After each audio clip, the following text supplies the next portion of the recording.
morning. Welcome to the Meet the Artist program, an interactive interview with guest artists for the New West Symphony.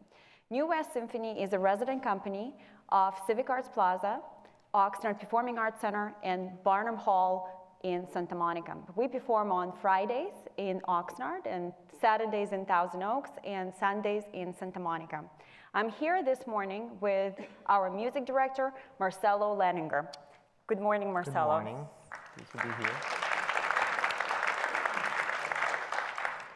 Marcelo, we saw you about a month ago, and it was so exciting to hear Villalobos Mama Pricoche as well as Mussorgsky pictures at an exhibition. What have you been up to since?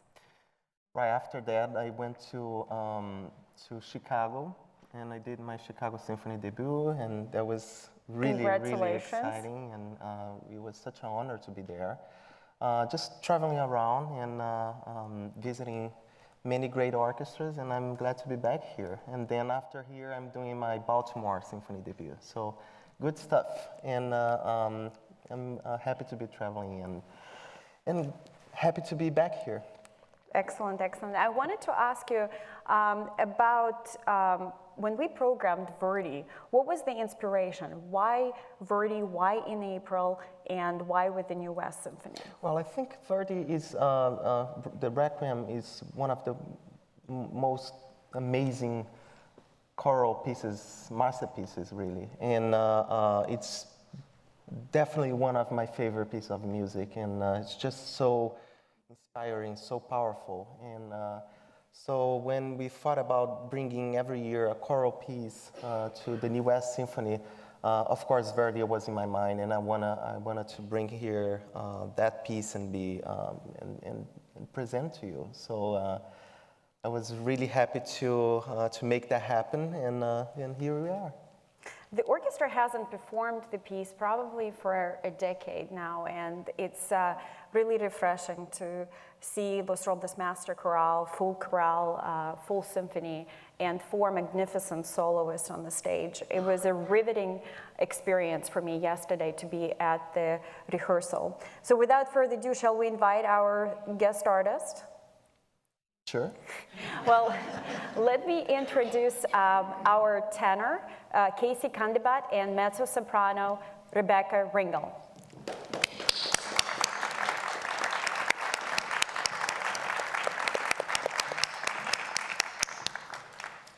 Casey, Rebecca, welcome. Hi. Well, how is it to meet the orchestra for the first time and see the choir and the orchestra and the choir and the new conductor? How was it for you, Rebecca? I adored the experience last night. This is my first time doing the work, so last night was actually my first experience just being washed with that Verdi sound. This is actually also the first Verdi work that I think I've performed with orchestra ever. So there were a lot of firsts last night, and it's really an amazing orchestra, and the choir sounds phenomenal. Thank you for saying this. We always take compliments. We love it. You can take them. You can take them. Casey, for you, it's the second time that you're here with the New West Symphony. I'm so happy to see you back. What have you done since you performed with us last year? I don't remember. Let's see, Beethoven. Well, actually, since the Beethoven 9 here, I've done it 3 more times. It's kind of a rule in the business that once you've done it, then everyone knows you've done it, so then you just go and do it all over the place, which is great, because in Beethoven 9, the tenor actually doesn't do all that much, so I consider it a vacation. I get to go somewhere and sing my one little song. I was living in Chicago, and I moved to San Francisco, and I performed some operas in New Orleans Opera. We did a rare opera, Heinrich Marschner's The Vampire, and then I made my debut in Michigan with Opera Grand Rapids, singing Andre Previn's A Streetcar Named Desire. So I've been busy. Excellent, excellent. And what's in the future for you, or how long are you going to be in San Francisco? Well, I'm in San Francisco until June, and in June I begin my contract with Merola Opera, which is the apprentice program of San Francisco Opera. I actually have already been a member of the Merola program. I did it in 2012. And just like New West Symphony, they're gluttons for punishment and took me back again. So I will be there, and we're doing Streetcar Named Desire. So for a New Orleans boy, it's perfect. You know, I can do that role in my sleep. So it's great. Fantastic. And Rebecca, you mentioned that this is your first time performing Verdi. What is your usual repertoire that you have performed so far? I've been very lucky, and I have gotten to do pieces that I would say that my core repertoire vocally at the beginning was Handel. I do a lot of messiahs. It can be difficult to find a mezzo that can speak in the middle in the messiah. So if you can do it, it's similar to Beethoven 9. You often get asked to do it a lot, and I really love to do it. And also some of the Handel pants rolls were really my core repertoire. But then I moved into more rare orchestra rep. I worked a lot with the American Symphony, and they tend to do things that are not frequently done. And so a couple of the recordings that you can find of me are some of the only recordings that you can find of that piece. There's a piece by Lily Boulanger called Du Fond de l'Abîme, and I've really liked that. Right before I came here, I did the Ravel Mallarmé songs. And that's also work that's not very often done. So I'm really liking having this kind of reputation as someone that is up for a challenge. Who takes risks. Yeah. Well, in order to take risks, you have to be in a great shape. How do you stay in shape, traveling and doing all of this? Oh, it's so funny. Okay, because you asked that, I actually, you're going to all hate me. I was on vacation last week in Hawaii. And actually 2 days before I came here, I'm a big fan.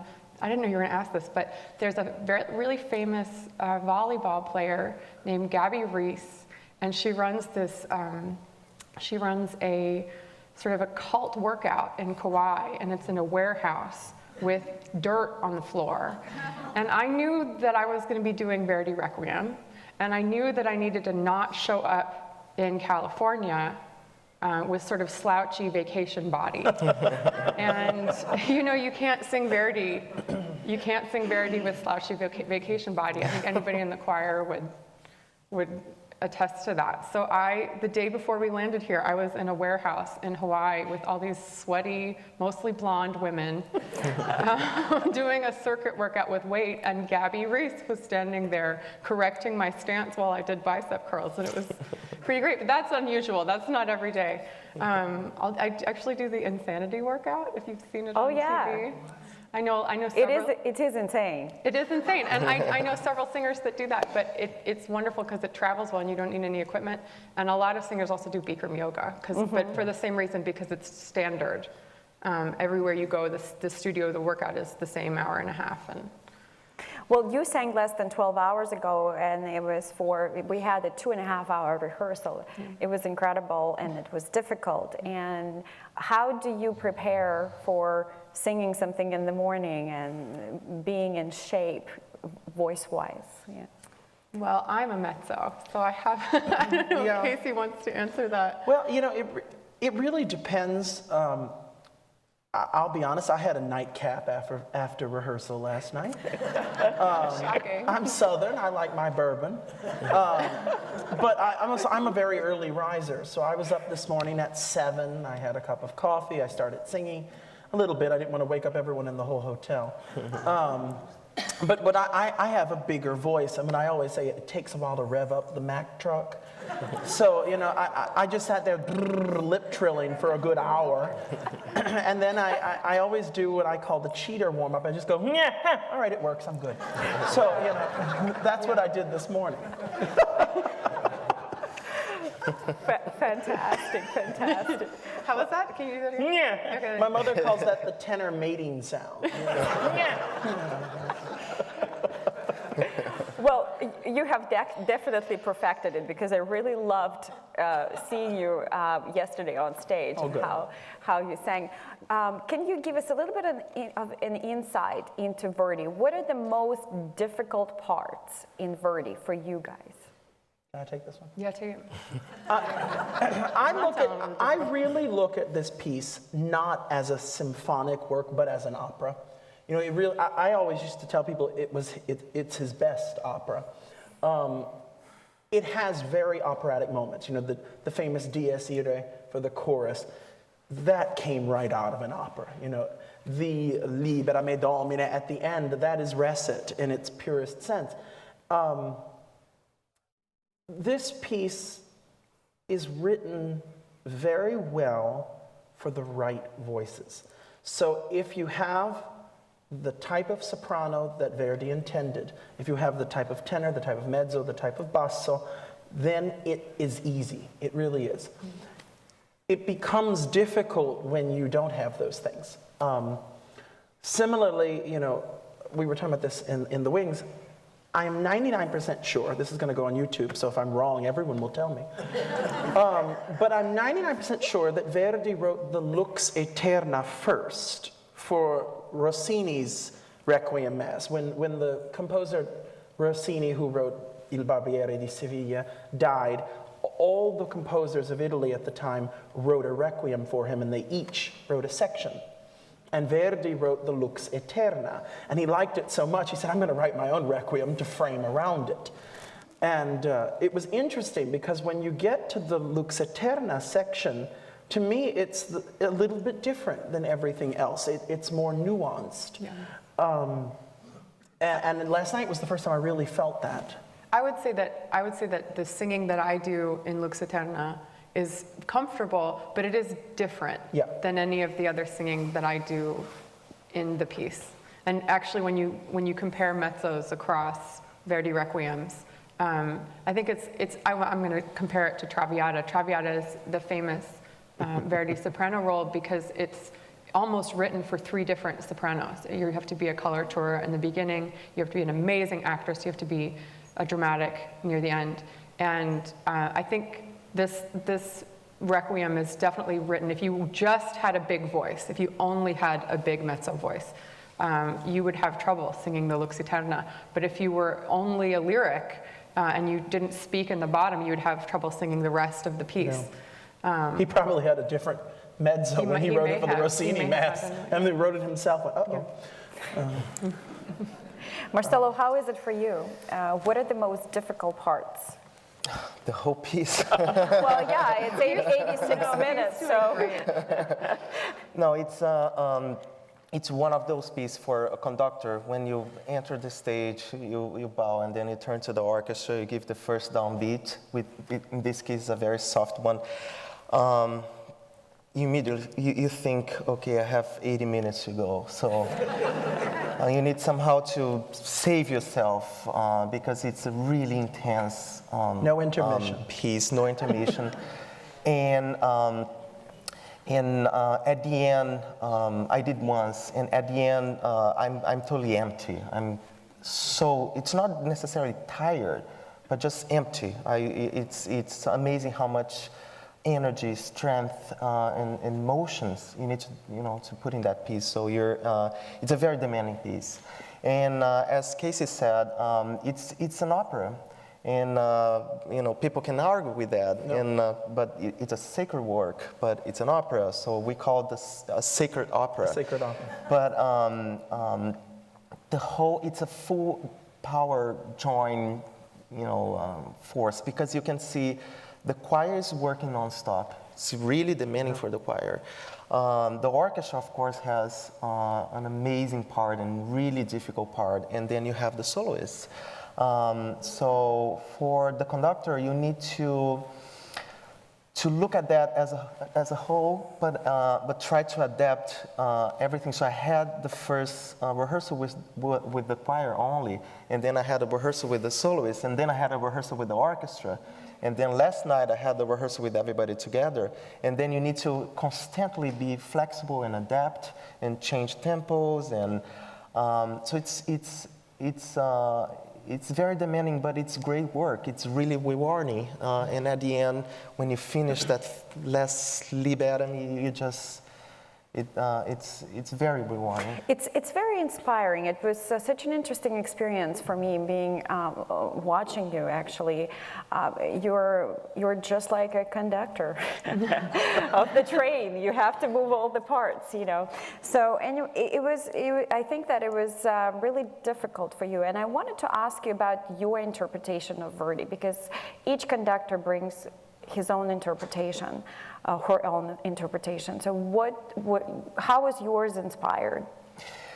Well, and again, when you approach that piece, I think my first thought was really the emotions behind it. Because I think you need to think of someone, well, it's based on the Old Testament.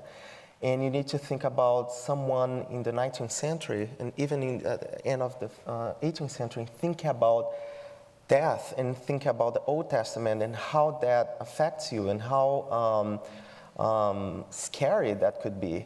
When you look at the Old Testament, which is very powerful, you need to fear God. And you look at the text, I mean, the day that he's going to burn the earth on fire and judge, and that's a very, so I look at the whole piece that you need to constantly remind yourself that you need to be afraid. You need to be afraid of him. You need to be afraid of the final day, the judgment day, and so you need to take that in consideration when you're interpreting that music. Well, I think Casey wants to say he went to Catholic school. I mean, you have to. People often forget because now all of these, the Verdi Requiem, the Mozart Requiem, all of the Requiems are concert pieces. But pre-1964, if you were a Catholic and you had a funeral, it was the Requiem Mass. And these huge pieces of music were actually written to be done within the confines of a Mass. So imagine you've got 80 minutes of music, then your average pre-Vatican II Mass was an hour and a half. I can imagine now why they changed it. I mean, that seems like it would take forever. But I mean, you can't just think of it as a concert. The first time it was done, you did have a body right in the middle of the aisle, and they're singing this at a funeral. And it just shows you how things were different back then, that Catholic funerals were more pray for the dead. Now we're pray for them while they live. But that's how I always approach it, to remember that at one point, all of these were actually done within the confines of a church in a service. And then it really puts a dark spin on it. It does, but then you take that in consideration, you have your interpretation, and I heard so many different interpretations, and it's amazing how, especially the tempo, how it changes, it varies from one to another, and even the great Italian conductors doing that piece, I mean, you can have the Aziria, you can have really fast, or you can have really slow. I mean, I saw some conductors doing 4, and same with the tenor aria, the In Ge Misco. I've heard it extremely slowly because it's quite dark text. And then the last BBC production, they just flew. And I was like, oh, okay, that works. And you need to take that in consideration. And then you have you meet with the soloist, and you need to be flexible to adapt. So sometimes I like something really slow, and we say no. But then they say, well, technically it's impossible for the voice to do that. And I said, but I did it before and it worked. So, you need to take that instrument that person have, and the music idea that person have, and you need to adapt. You need to change, because in the end you want them to be comfortable. And you want things to flow and to work in a way that we can convey that emotion that I was talking about. And you need to be comfortable enough with your own instrument and to be there with that demanding piece to convey some feelings and emotions to the audience. So that makes it really demanding, but really, really amazing. And I think what differentiate that piece a lot from Mozart Requiem, for example, is that in Mozart it's very, you never look up. You're always in that mode of acceptance in the Verdi Requiem, sometimes there are many moments that actually the way he wrote, the interpretation, the dynamics, what he asked in the score, it's almost you can feel that, he sometimes look up and try to confront, try to ask him, but, why? Or, you better save me. You've got an Italian versus a German. You can just see the different sentiments on religion. You give me looks, eternal light, and then he showed that, he has the power, and then right after the soprano asks for, eternal life, the choir comes in full power, and then he shows, I'm the powerful one, you better behave or you're gonna burn and it's always in the basis eternal too. fire. So that it's present in throughout the whole piece. So I finished the piece, and you're in this shaking mode. You're so it's amazing. It's really powerful. It's a transformational piece, and I'm glad that you mentioned the instruments that the singers carry with them, because we have to be very careful how, and we as administrators have to be careful how we use those instruments, and you have to be careful how you care for them. So I wanted to ask you if you would like to hear mezzo-soprano. Rebecca, what are you performing today? I'd like to perform Cruda Sorte. This is the Isabella's opening aria from Italiana in Algeri by Rossini. She is stranded looking for her lover who's been kidnapped. And she's lost, she doesn't know what she's gonna do. And she has a moment and says, who's gonna help me? Where can I find comfort? And then she goes, no, wait, hold on. I know what to do. Men are easy. Men are so easy. You just look at them and they fall over. I'll be fine. So that's the basic. It's a comedy. That's what's about to happen. And we invited pianist Danny Hall to accompany Rebecca, and Danny is a professor at Cal Arts University, and he subs with the orchestra quite often. So Danny, welcome. Sing out, Louise.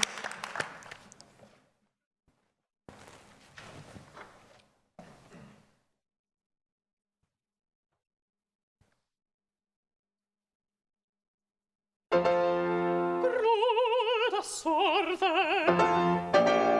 amor tiranno,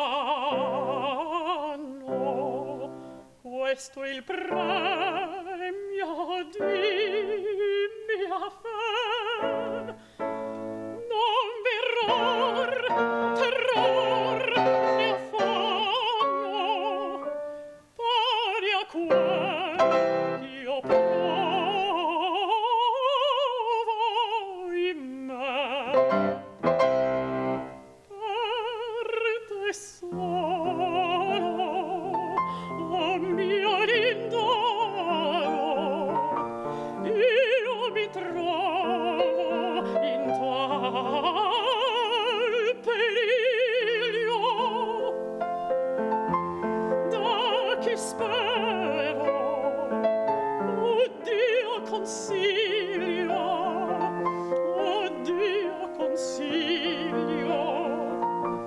chi conforto mi darà.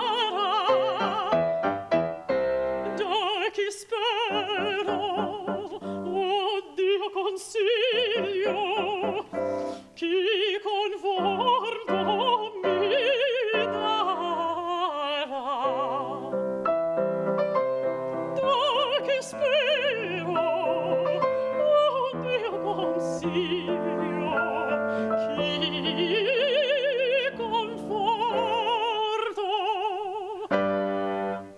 chi conforto mi darà.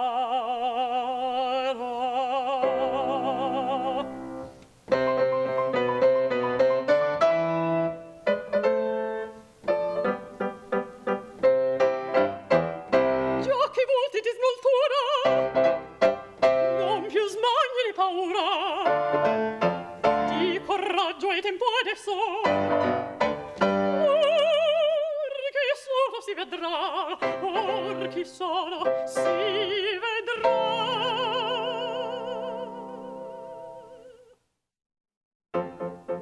Già so per pratica quasi all'effetto d'un sguardo languido, un sospiretto. Sodoma gli uomini come si fa? Sì, sì, sì, sì. Sodoma gli uomini come si fa? Sì, Sodoma gli uomini come si fa?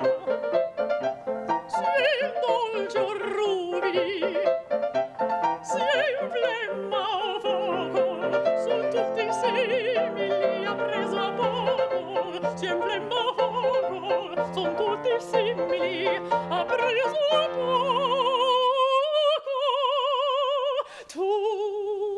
Tutti la chiedono, tutti la bramano, tutti la chiedono, tutti la bramano. Da vaga femmina felicità, sì, sì, sì, sì, da vaga femmina felicità, sì, da vaga femmina felicità. Tutti la bramano, tutti la chiedono, da vaga femmina felicità. Tutti la bramano, tutti la chiedono, da vaga femmina felicità. Da vaga femmina felicità, da vaga femmina felicità, felicità.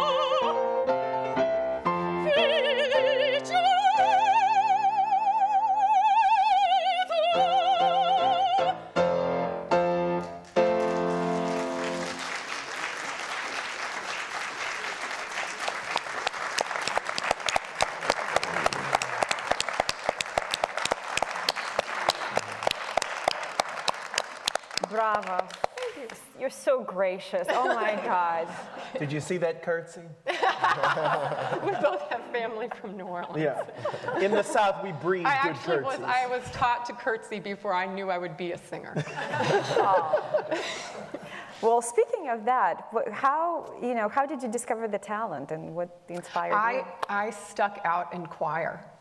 I stuck out in choir, and I was a soprano, and I was the soprano section leader in my high school choir, and I had a fabulous choir conductor. And I had a good friend who, you make all-state chorus. Now, I'm from New Mexico. I'm not from California or Texas. So when I was getting into all-state or winning little competitions, I would win, and so I thought that I was the best singer in the world. But it was, it was New Mexico. And thank God it was, because I got such a great education there. But my choir director would put me in the back of the choir and surround me with men to try to cut down the sound. And I remember him looking at the arrangement one day and just saying, yeah, he'd used all his men. I mean, they were all like clustered around me. And then we figured out that if I were an opera singer, that would be a very, very good problem to have. And then I fell in love with the poetry. I mean, it was a weird problem that became a solution of this voice, but then that doesn't mean that you're going to go into it. You have to have a reason to do all that work. And I really loved languages, and I loved a lot of the really early, amazing text of the song repertoire that you work on when you're younger. So that's what a great story. How about you, Casey? What prompted you to become a singer? Well, I was a soprano before the change. No, I really, we were both a soprano. Yeah, we were both. No, I was a boy soprano, and pretty good one, if I may say so. I gave recitals, and I sang in choirs. We went to Rome and sang for the Pope and all this stuff. And I really enjoyed it, but never at any point did I think, opera. I knew it, I went to it, but it never even crossed my mind. And I wanted to go to college for business. And that's when Hurricane Katrina hit New Orleans. And I was supposed to start my freshman year of Loyola University. And so they shipped us all, abroad. And I got sent to a university in Colorado. And while there, I had told, the guy, he said, well, what's your major? I said, I have no idea. I said, I think business, but I wanted to also double in music. And he went, well, you're only going to be here a semester. Let's just focus on the music. I said, okay. Now, this school, I was at Regis University in Colorado, which has 1,200 kids. I mean, my high school had more kids than this university. But the attention I got was phenomenal. I had an opera singer as a teacher. She made us go to the operas every week. We gave recitals every week. They even made me give a freshman voice recital, which whoever thought that was a good idea, I could go back in time and slap. And they called it a refugee recital since I was from New Orleans. Aww. But there I am in a nice suit and a tie, and they're going, the refugee. But it was from that I said, well, maybe I could do this. And I got back to New Orleans, and I auditioned for Romeo et Juliet, and I was cast as Tybalt as a freshman. And no freshman had ever been cast as a role in an opera at Loyola before. And I did it all well, without really any true training. I mean, since I had switched from being a soprano to a tenor, I had not taken a single voice lesson. I did not really ever have acting classes, but they were like, you die so well. And that's when I immediately then walked into the registrar's office and I said, scratch business. And at that point it even said music education. I said, definitely scratch that. And I want to be vocal performance. And it stuck. I made my professional debut the next year.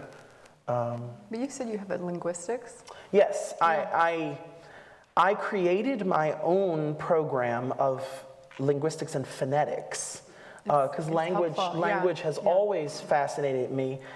Similarly from the song rep, I love song rep, and I love obscure song rep.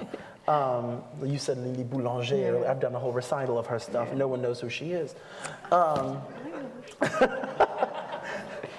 We're already good friends. We've known each other 2 days. But I love language, and that's really what tremendously helped me in this business, because if you have an affinity, not only for the technique of the language, but for the style, for the culture that's indicative to the language styles, then you can sing everything. Once you learn the principles of things, it does not take much to then apply it to every language, and that's what I loved about studying linguistics and phonetics. Fantastic. I'm so inspired by you, because last time we spoke here, he talked about his love for cooking. And I'm sure if you became a stand-up comedian, you'd be successful too. So I wanted to ask you, you are young and uprising stars, and you have accomplished so much. So far, what do you consider the biggest accomplishment in your career? I'm going to turn your question a little bit. Typically, the question that's asked is, what was your favorite or best role or something so far? If I'm going to say my best accomplishment, it would be working with San Francisco Opera. They're currently the #2 opera company in this country, and the people, just on the West Coast in general, are fantastic. And the patrons to the arts in this part of the country are truly devoted to the art form. Not so much, I lived in Chicago before this. I love Chicago, but the people in Chicago, they join arts organizations in order to have something to do on a Saturday evening. Okay? There's nothing wrong with that. That's fine. In San Francisco and here in Thousand Oaks, I'll give you a perfect example. I was walking down the street in San Francisco, and Bentley pulls up next to me. The window comes down and went, "Are you a tenor?" Like, yes. She's like, "I'm a donor. You want lunch?" I was like, "Yes." So I've noticed I never turn down free lunch. Can't you tell? On the West Coast, I feel like everyone's more committed to it. They care, and it's not just something to do, but it's just something they love and they appreciate. We need to talk to you about getting in strange cars. No one ever talks to you. She was, 80 years old. She had her pearls on. I could have taken her. She could have been anyone. I could have used a new girlfriend. She had a Bentley. Rebecca, well, I will ask. You can ask me that question. I will ask Casey's question. What was your favorite role so far? I'm going to totally switch up and answer your first question. I didn't answer the one I wanted. I'll answer all three. So I would say that I had my Met debut was in April, and I was Rosweisa in Die Valkyrie in the Ring, and I was really proud of that. I mean, it is the emotional. It is the emotional plateau that people say that it is. And I was able to say, okay, now what do I want to contribute to this world and this industry and this art form now that that's happened? Because you're in a dream. Oh my gosh, someday I'll make my debut. But this part two, I've done, the part that sort of is behind the scenes, I've done some singing and some intense learning at the Marlborough Music Festival in Vermont, which is a very intensive, it's sort of where Yo-Yo Ma decided to become a musician when he was, it's very small. There's unlimited rehearsal time, and you really get to learn about yourself and the kind of musician that you want to be. And then I would say my favorite role that I've done so far is Hansel and Gretel. It's the orchestra writing is like it was written to fit me, and you get to run around and act like a 10-year-old boy for a couple hours, and who doesn't love that? And I just love that. You see, it's my favorite role that I've done is something that, honestly, I never ever thought I would enjoy. Mostly I sing, Verdi, bigger Italian stuff, Massenet, French things. And I got to play the role of Béjas in John Corigliano's The Ghost of Versailles, which is a newer opera. It was written in the 1980s for the Met. It's the third trilogy to the Figaro story. And I loved this role because it's a tenor villain. I mean, I got to scream at people, hit people, rape people. I never get to do that. Normally it's like, oh, look, a pretty picture. No, it's the baritone. It's like, oh, soprano, I love you, but you hate me. Finally, I get to be the bad guy. And I was like, yes, this is how it should be. But it's just like in the Requiem, anytime that it's God smiting, it's the bass is going, Rex.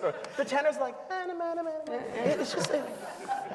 How is that again? What's the tenor? Well, I wanted to ask you a little bit about your colleagues who are not here today, but they're going to be at their performances. Leslie Leighton and Raymond Aceto. How has it been working with them? Well, Ray is just showing off. Yeah. Ray's done this piece so much. I think he said nearly 50 times. He was doing the arias yesterday without music.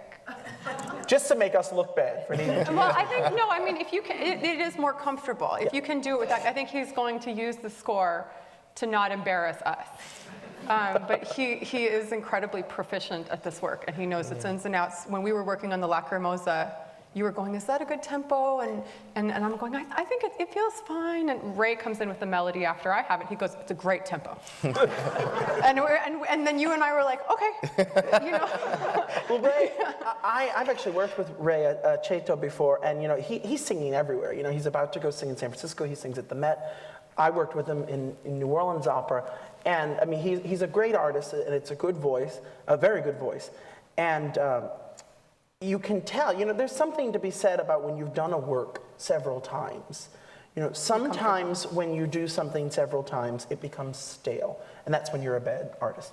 But when you're a good artist, like Ray is, and you've done it several times, you find new ideas each time. And you find a way to do something a little different. And, I've never heard him sing Verdi Requiem before, but hearing him sing it, it's not stale.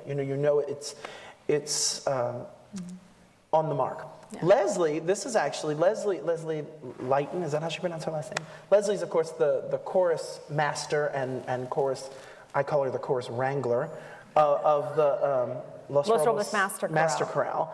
And she has sung the Verdi Requiem several times as the chorus, but this is her first time singing it as the soprano soloist. And immediately I went, oh dear God. Because she's got the hardest stuff, she really does. And she's singing the bejesus out of it. I'm very happy. I love Leslie. She's great fun. I've never seen that before, though. That is, to meet a soprano of that caliber, that is a conductor, is incredibly rare. Can you sing the soprano solos? No, I can't. You know, it's funny, I was talking, she joined me for my nightcap last night, Leslie, and you know, we were talking about the last section, the Libera Me. I prefer the great Tebaldi recording where it's very recitative, Libera me, Domine, you know. And I said, why are you doing it like that? And she said, it's a choral piece, and I feel it's based on chant. So it should be, Libera me, Domine. And I said, you know, I never thought about that.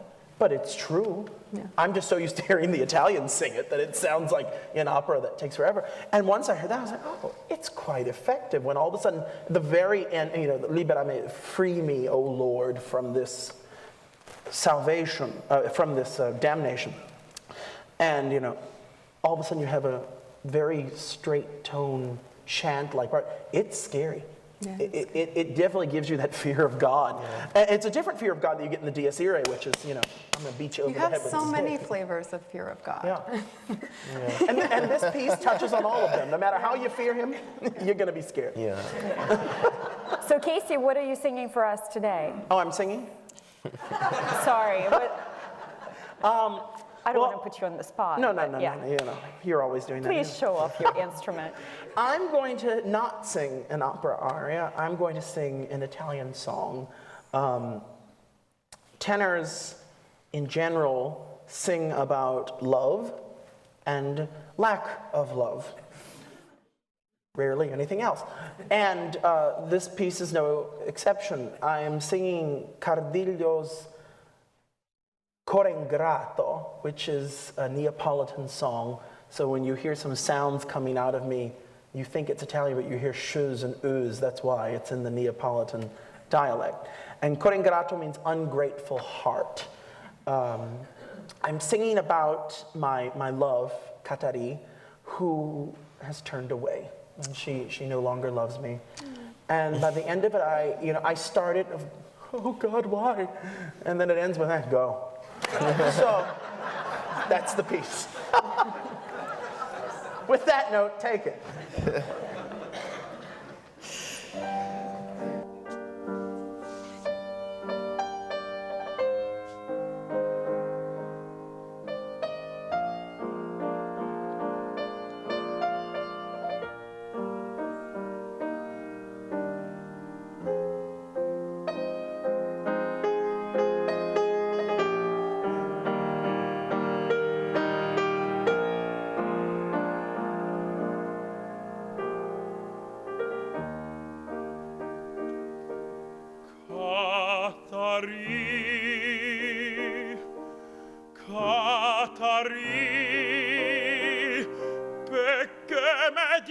Sti parole o mare, ne cuore, paleo cuore, no dormiente, Katari, non te scurda, cataggio date o cuore, Katari, non te scurda. Katari, Katari, che veni a discere, stupalla come da spose me. Tu non c'è pienses tu, dolorio mio. Tu non c'è piense tu, non te ne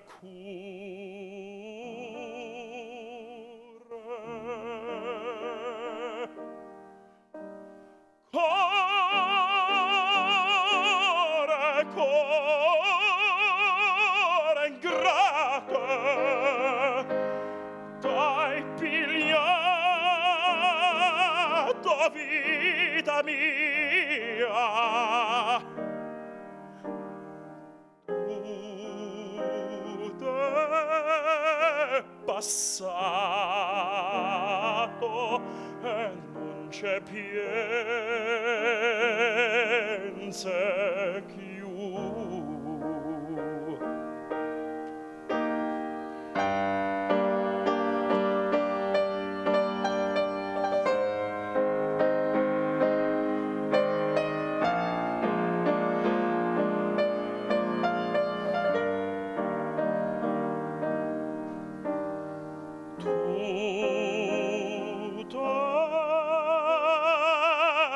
passato e non c'è pienza ch'io.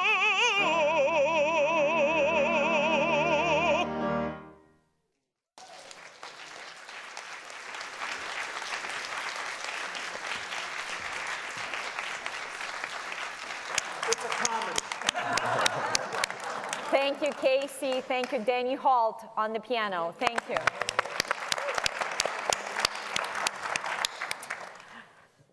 Well, Casey, you talked about the comedian roles. Can you tell us a little bit more about what are your dream roles? What do you still want to do? Oh, thank you for asking that. You know, we played this game actually in the car yesterday. She asked me if you were called tomorrow with the voice you currently have, because our voices are constantly changing. I listened to a recording from last year. It sounds different than I do now. With the voice that you currently have, if someone called and said, we will cast you in anything you want, what would it be? I immediately said, Massenet's Werther, which is what I sang on this concert last year.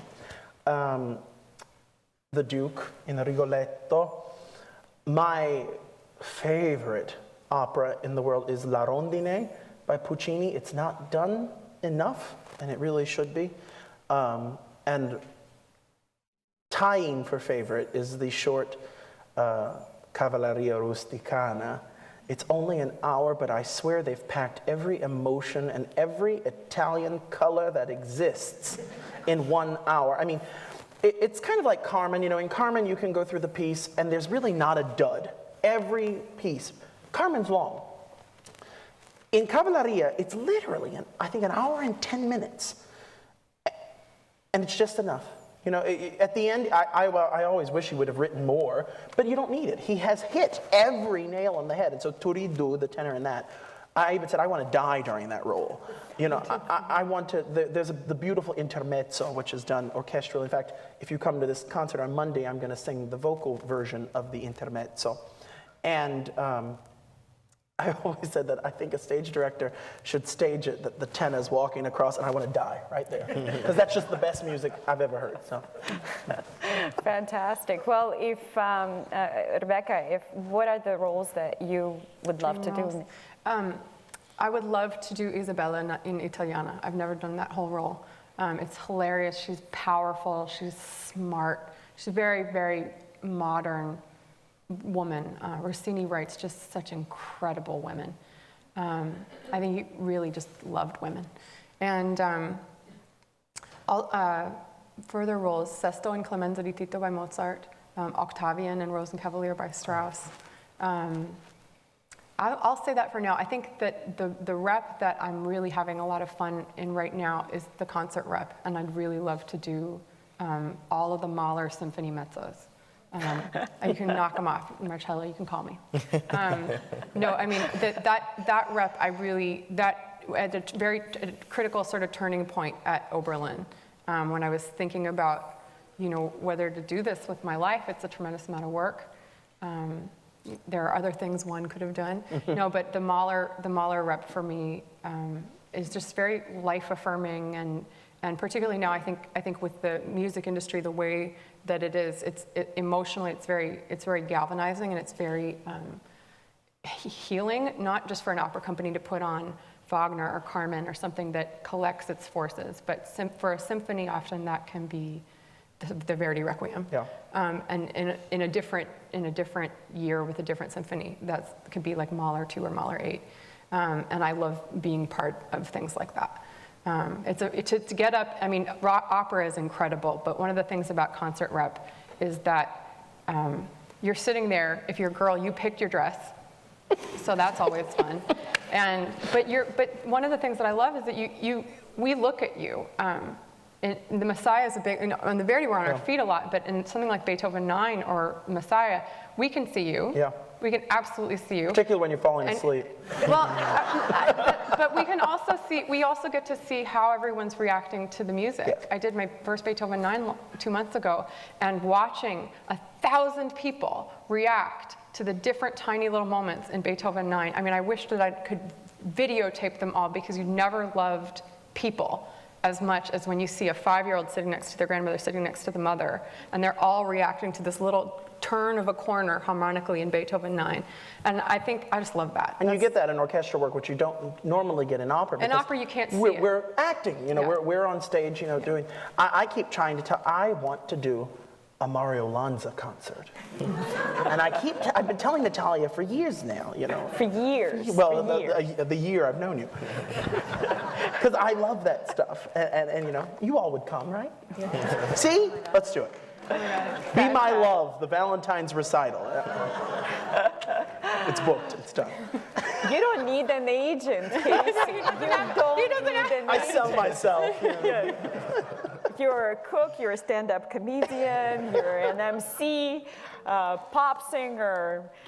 So I want to wrap up the program asking you about your final words about Verdi Requiem. Like, if you met somebody who has never heard it before, what would you say? I have to tell you something. I've been going to concerts since I'm age 3. And maybe even before that, I don't remember. But